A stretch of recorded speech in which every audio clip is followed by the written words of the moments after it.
2-4 दिवसापूर्वी मी एक ब्लॉग टाकला होता. त्यात मी सपाट्या मारतानाचा व्हिडिओ टाकला होता.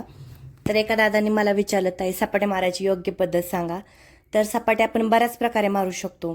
एक म्हणजे मेन खडी सपाटी, जशी मी त्या व्हिडिओमध्ये मारली ती स्कॉट सपाटी, आणि चारी बाजूला फिरून 4 सपाट्या, किंवा पुढे मागे सपाटी, जंप करून सपाटी, हाय जंप करून सपाटी, कार्टविल मारून सपाटी, फ्रंटल मारून सपाटी, अशा बऱ्याच प्रकारे आपण सपाट्या मारू शकतो.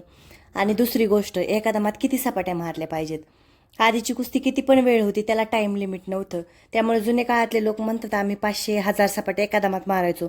आणि तुम्ही आत्ताची पोरं काय 25-50 दम मारतात. पण आत्ताची कुस्ती स्पीडमध्ये असते. 3-3 मिनिटाचे 2च राऊंड असतात. आपल्याला जास्त स्पीडची गरज आहे, त्यामुळे आपण छोट्या छोट्या दम मारतो. कारण जास्त वेळ 500 सपाट्या मारायला स्पीडमध्ये आपला स्टॅमिना चालत नाही. 25-50 आपण फास्ट मारू शकतो.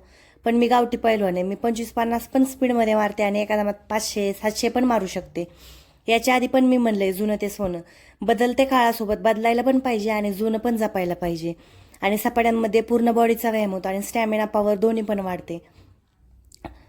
व्हिडिओ आवडला असेल, माहिती आवडली असेल तर व्हिडिओ लाईक करा. आणि पुढच्या व्हिडिओमध्ये कुठल्या व्यायामाच्या प्रकाराबद्दल किंवा कुठल्या विषयावर बोलायचं ते कमेंटमध्ये सांगा.